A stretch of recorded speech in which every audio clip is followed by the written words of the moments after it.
Kapag sinabing mga fairies, ang agad nating naiisip ay mga maliliit na lumilipad na nilalang na merong mga superpowers, tama? Pero base sa kasaysayan, medyo iba sila kumpara sa pagkakakilala ng karamihan. Ang salitang fairy ay galing sa Latin na ibig sabihin ay fate o kapalaran.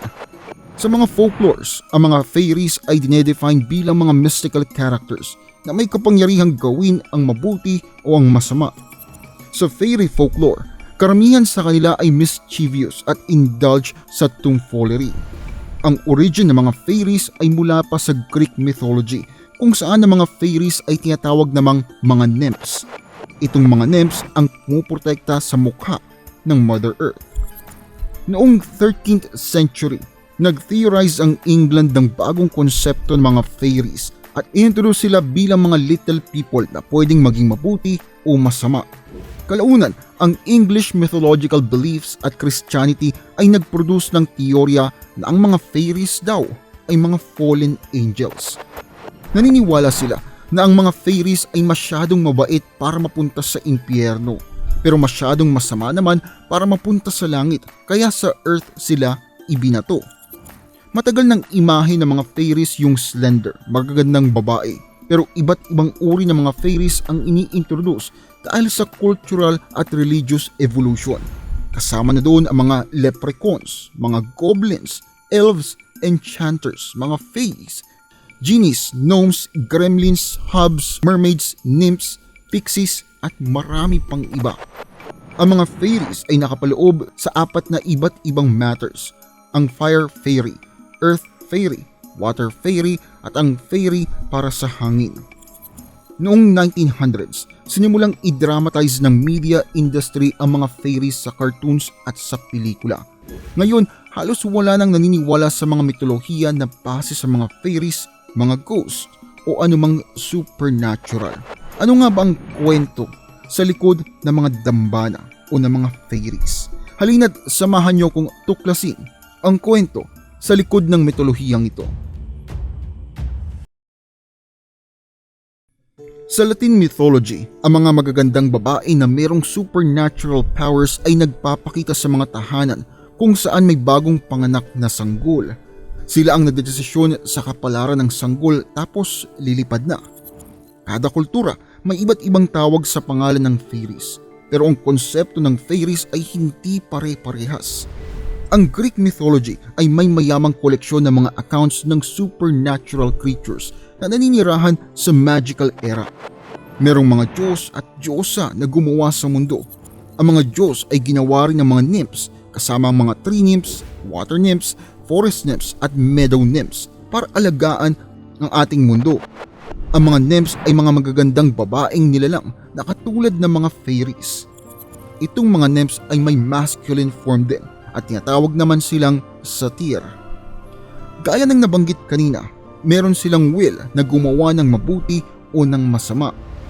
Dagdag pa doon, sila ang mga nilalang sa Greek mythology na kalahating ibon at kalahating tao na kilala rin bilang mga sirens.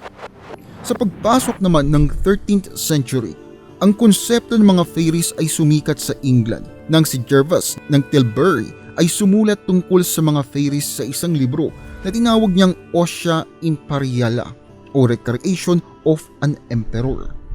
Naglakbay si Gervase sa iba't ibang bansa at nag-compile ng experience niya sa pagkakita sa mundo sa natural habitat nito.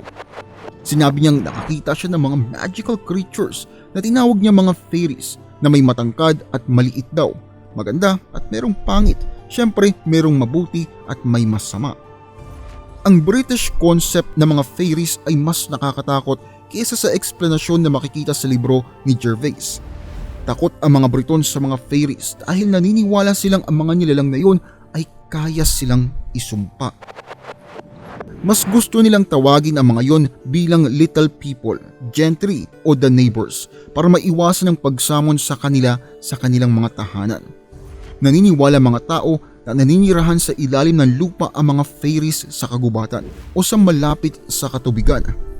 Iniiwasang daanan ng mga sibilyan ang nasabing lugar, lalo na't kung notorious to na tahanan hindi umano ng mga fairies.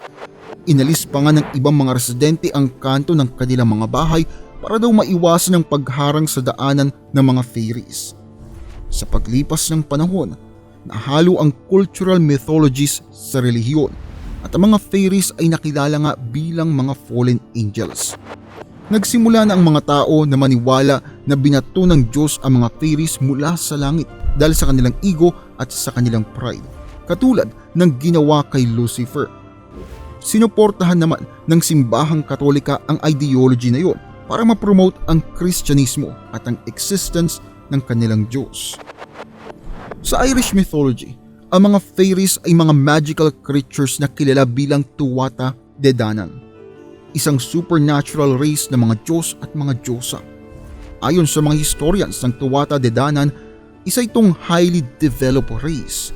Ang mga tao sa divine tribe na ito ay matatangkad at ang katawan nila ay nagliliwanag.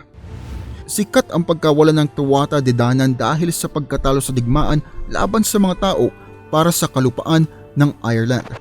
Lumalabas lang daw ang mga to na nag-aanyong tao.